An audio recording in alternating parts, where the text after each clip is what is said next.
Je voudrais parler des portes, les portes dans la Bible.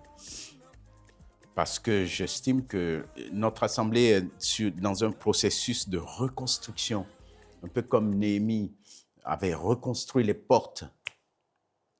Et dans la Bible, les portes sont souvent, ont une signification spirituelle profonde. Les portes sont comme des lieux de passage et de décision. Et ça marque effectivement une transition entre deux espaces, souvent entre le profane et le sacré. Voyons, on passe du profane au sacré. C'est là où Jésus dit « Je suis la porte. Si quelqu'un entre par moi, il sera sauvé. » Jean chapitre 10, verset 9. L'accès au salut passe par la porte qui est Jésus. Si quelqu'un passe par moi, il sera sauvé. Les portes aussi sont comme des lieux d'autorité et de jugement. Parce que dans l'Ancien Testament, les portes de la ville étaient les lieux où les anciens se réunissaient pour rendre justice.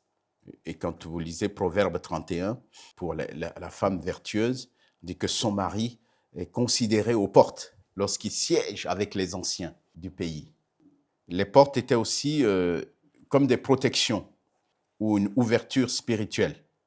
Quand les portes sont fermées, ça évoque la protection de la maison. Souvenez-vous, quand en Égypte, la 10e plaie qui a été frappée, donc il y avait le sang de l'agneau sur la porte.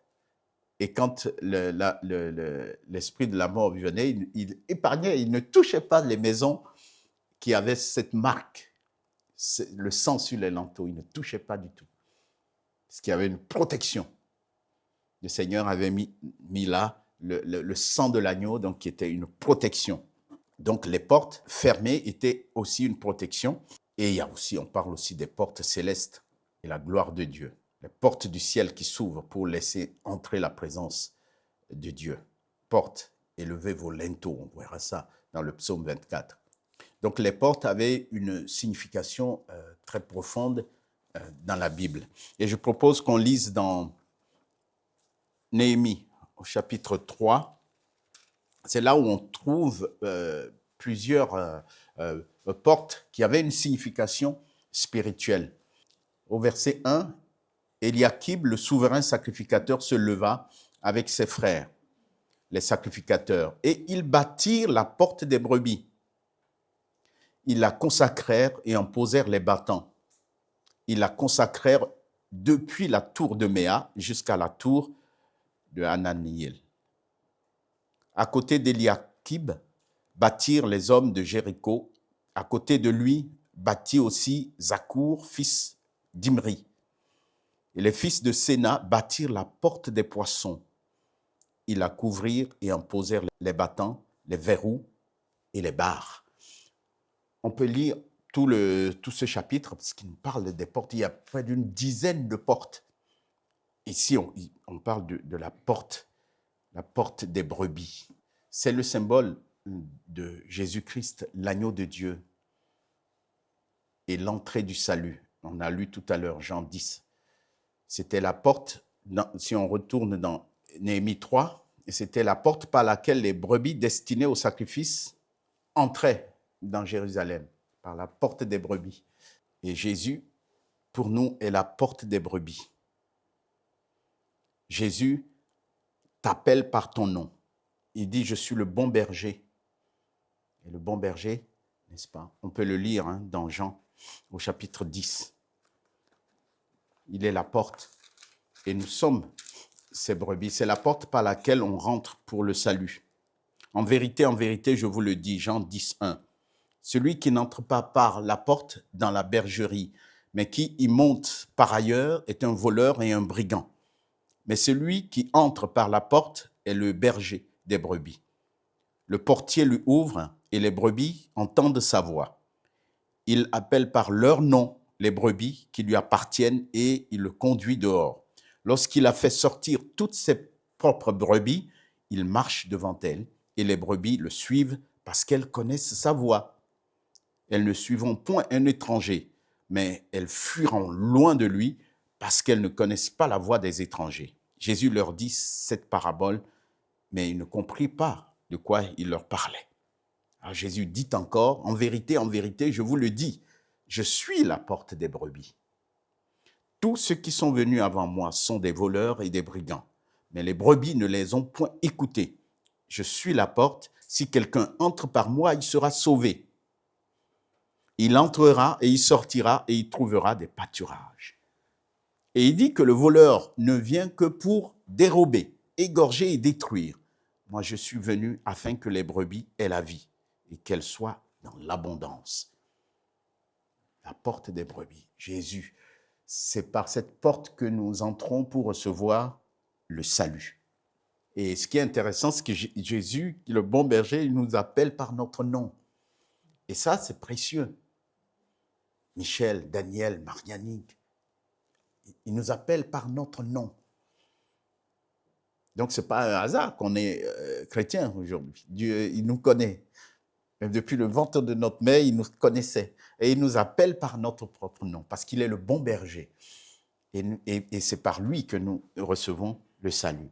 Et il est question aussi, dans Néhémie, au chapitre 3, verset 3, de la porte des poissons. La porte des poissons. Ça représente l'évangélisation et l'appel à être des pêcheurs d'hommes. Dans Matthieu 4, on peut lire Jésus qui a vu deux frères le long de la mer de Galilée, Simon-Pierre et André, deux pêcheurs. Et venez et suivez-moi. Je ferai de vous des pêcheurs d'hommes. Donc je pense qu'on a tous franchi la porte des brebis.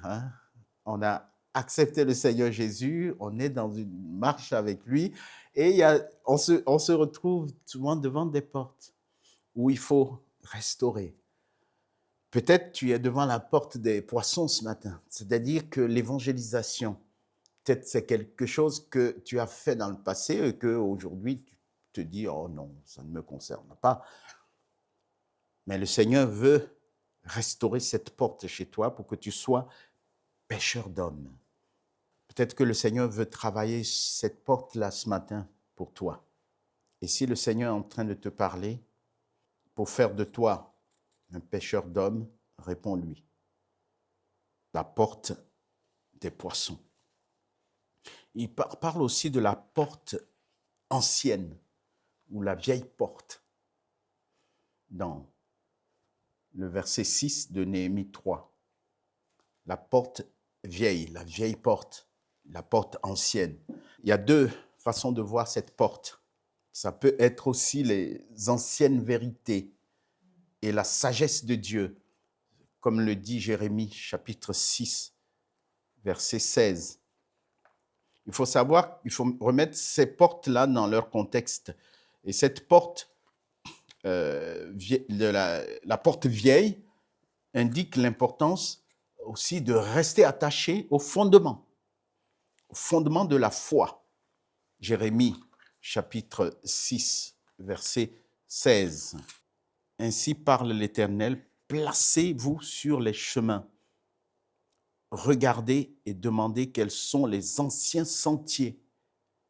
Quelle est la bonne voie? Marchez-y et vous trouverez le repos de vos âmes.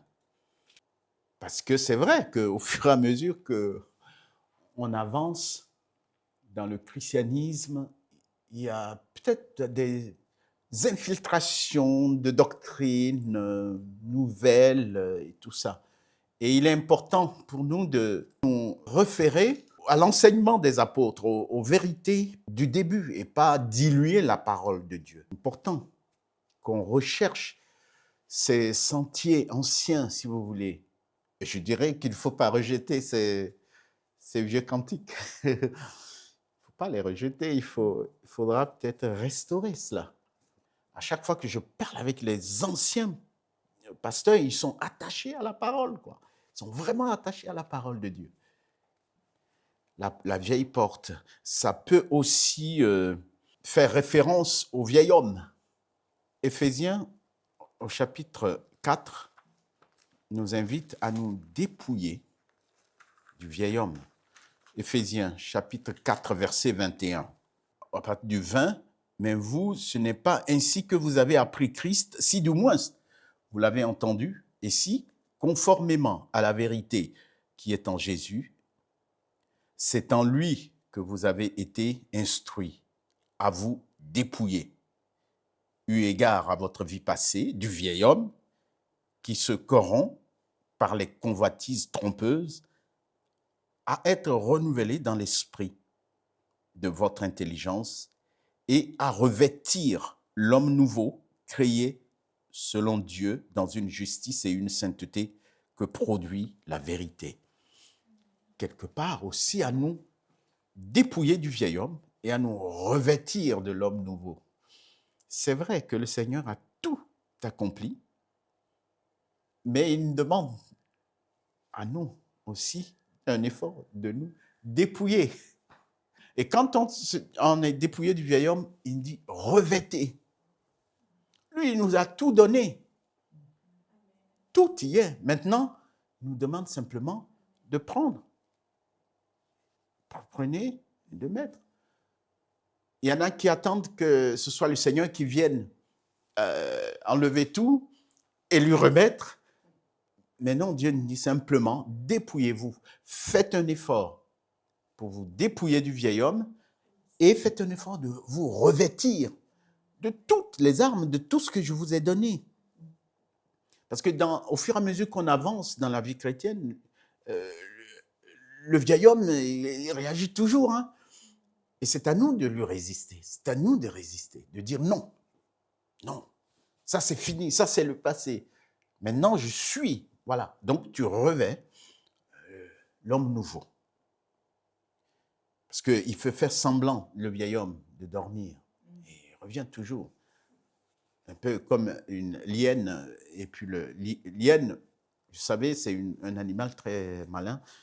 Un jour, fait semblant de dormir. Et tous les animaux se disent, lienne est morte, maintenant c'est bien. Le lièvre a dit, non. Moi, je ne crois pas qu'il est mort.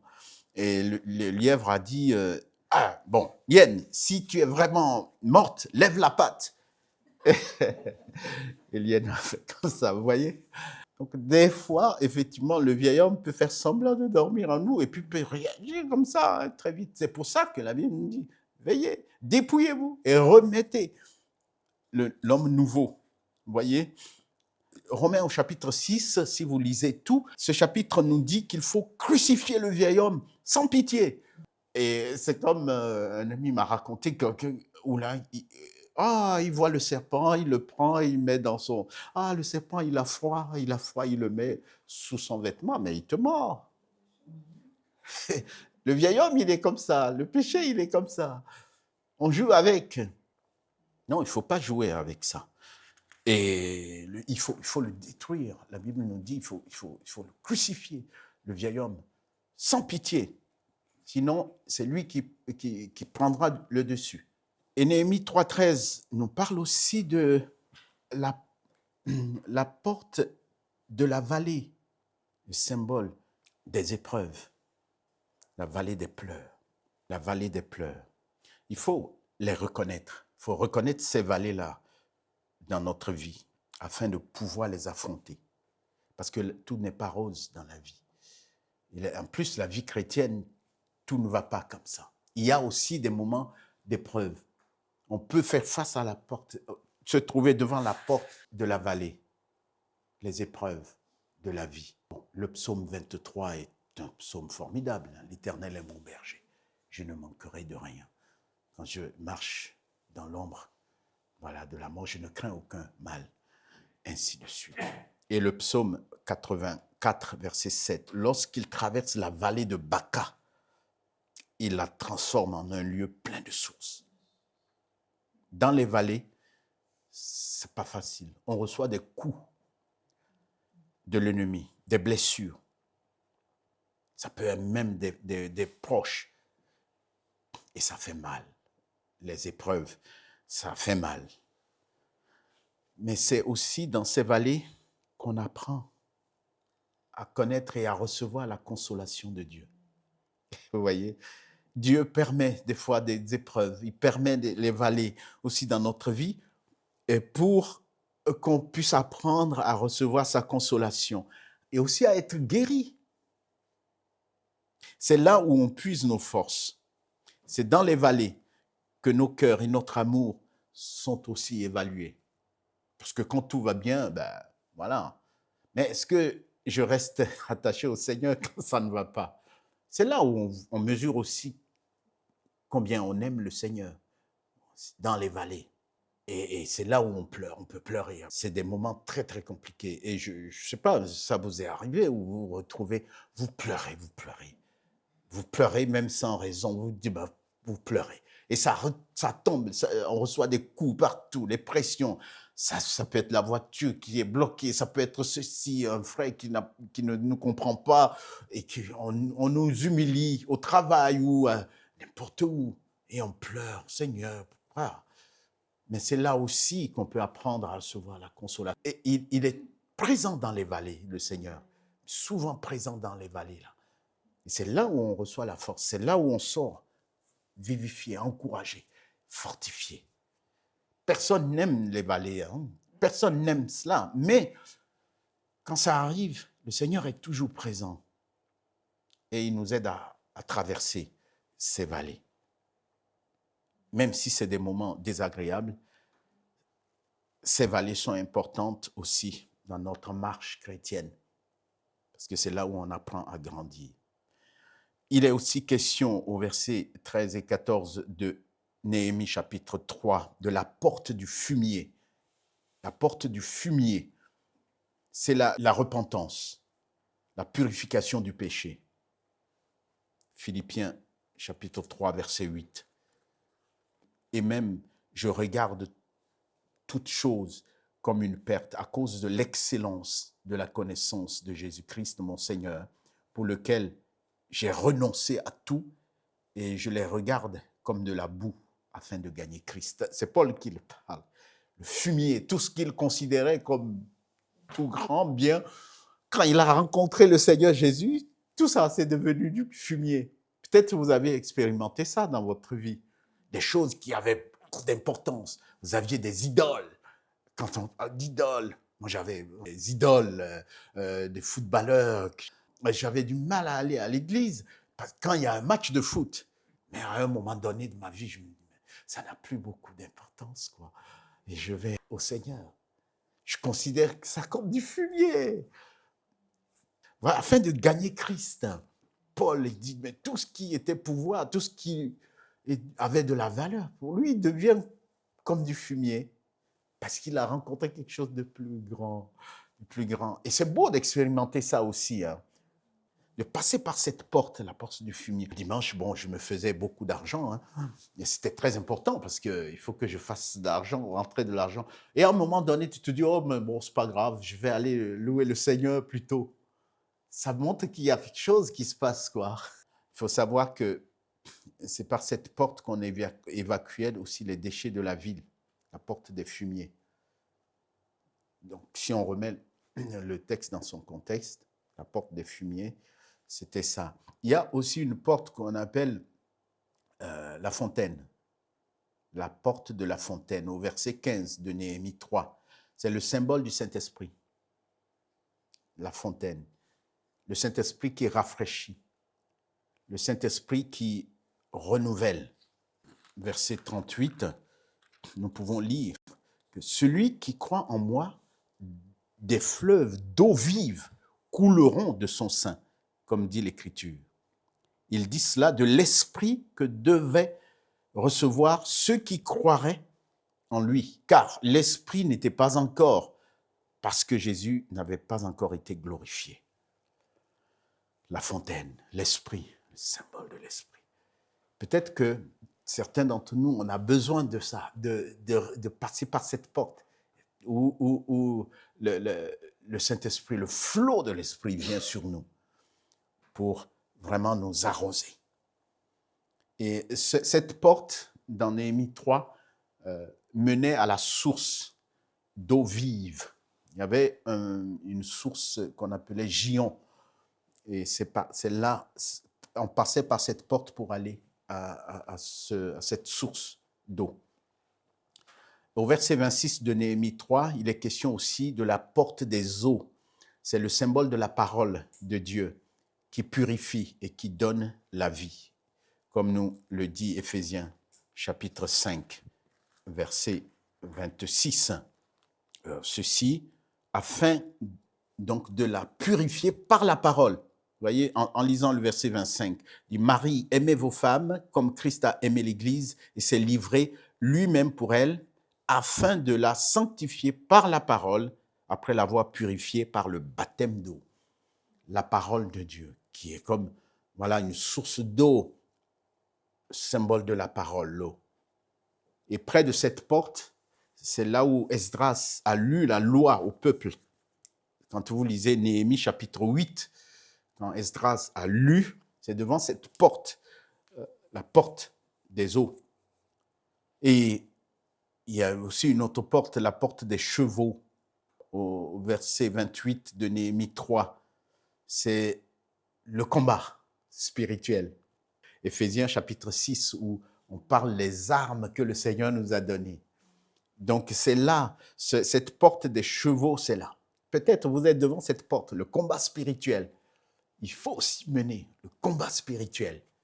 Et là, ce combat spirituel, on peut aussi, par le parler en langue, que le Seigneur nous conduise dans ce combat spirituel. Je ne sais pas si ça vous est arrivé aussi à vraiment louer le Seigneur, à vraiment combattre. Des fois, ma femme me dit, mais tu es encore grogné, tu as parlé la nuit, cette nuit. Tu vois, en esprit, on combat. Mais le Seigneur nous a donné des armes pour ça. La foi, hein, le zèle de l'Évangile. Et il faut qu'on mette ces armes-là. Donc, si vous voyez, chacun d'entre nous peut se trouver devant une porte ce matin. Hein. D'aucuns ont besoin du combat spirituel. D'autres, peut-être, ont besoin de l'évangélisation devant la porte des poissons. D'autres ont besoin de se dépouiller du vieil homme pour se revêtir. Donc, il y a plusieurs. Et puis, il y a aussi, on parle de la porte de l'Orient, au chapitre 29 de Néhémie 3, le symbole de l'attente du retour du Messie, comme le dit Ézéchiel 44, versets 1 à 3. Hein? C'est la porte principale du temple, ça, la porte de l'Orient. Et pour terminer, il y a aussi une 10e porte, la porte de Mifkad. Bon, je n'ai pas appris l'hébreu, mais c'est une porte qui est mentionnée dans Néhémie chapitre 3, verset 31. Et ça évoque le jugement et la récompense, comme nous le dit dans 2 Corinthiens 5, 10. Car il nous faut tous comparaître devant le tribunal de Christ, afin que chacun reçoive selon le bien ou le mal qu'il aura fait, étant dans son corps. Donc, toutes ces portes résument, en tout cas, ou symbolisent notre marche chrétienne.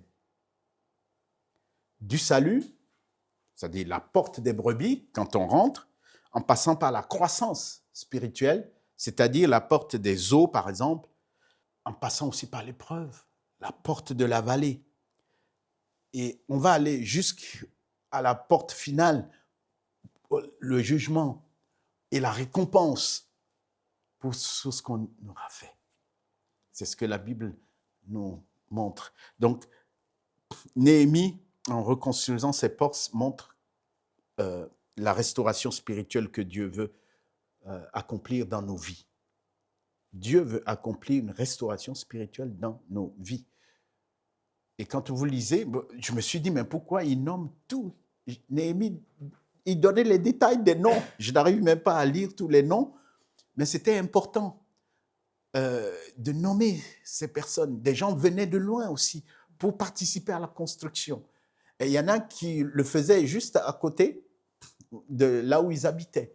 Et des gens venaient, d'autres venaient, quand vous lisez, vous verrez au chapitre 3 de Néhémie, d'autres venaient avec leurs enfants. C'est-à-dire la restauration peut se faire aussi en famille, ensemble. Et certaines personnes avaient besoin qu'on écrive leur nom pour reconnaître aussi ce qu'ils ont fait.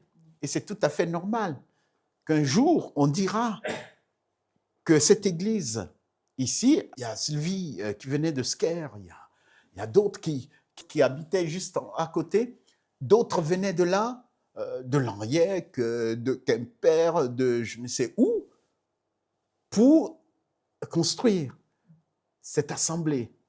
D'autres venaient à pied, des fois il pleut, des fois il fait froid, ils venaient, des fois avec leurs enfants.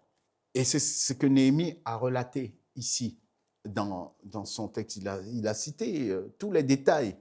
J'ai trouvé ça extraordinaire. Donc c'est tout à fait intéressant ce que vous faites.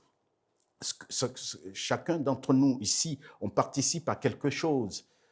Et il ne faut pas négliger cela.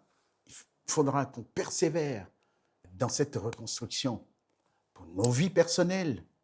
Vous se demandez, Seigneur, où est-ce que je suis? Je suis devant quelle porte? J'ai franchi déjà la porte des brebis. J'ai accepté le Seigneur. J'ai le salut. OK?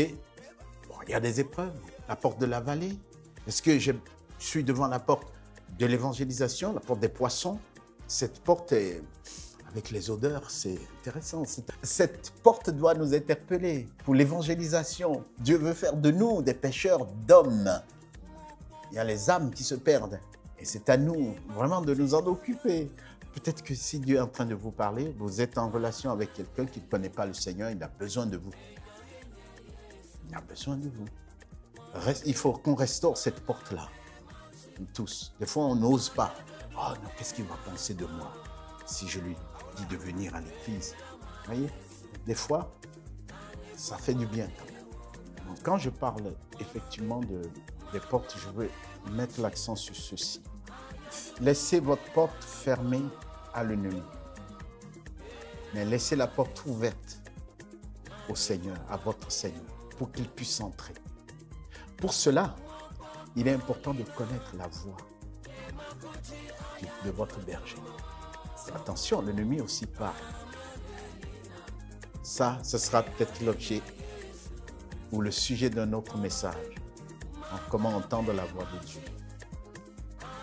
Apprenons à laisser la porte ouverte pour que le Seigneur de gloire fasse son entrée.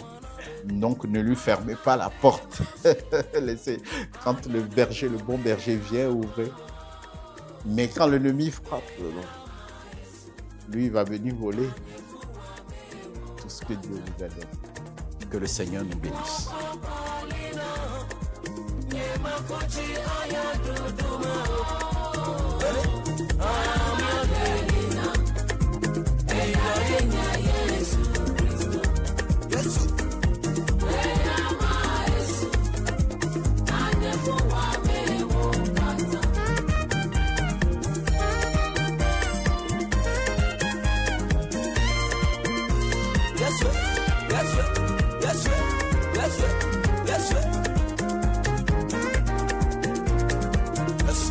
Mokata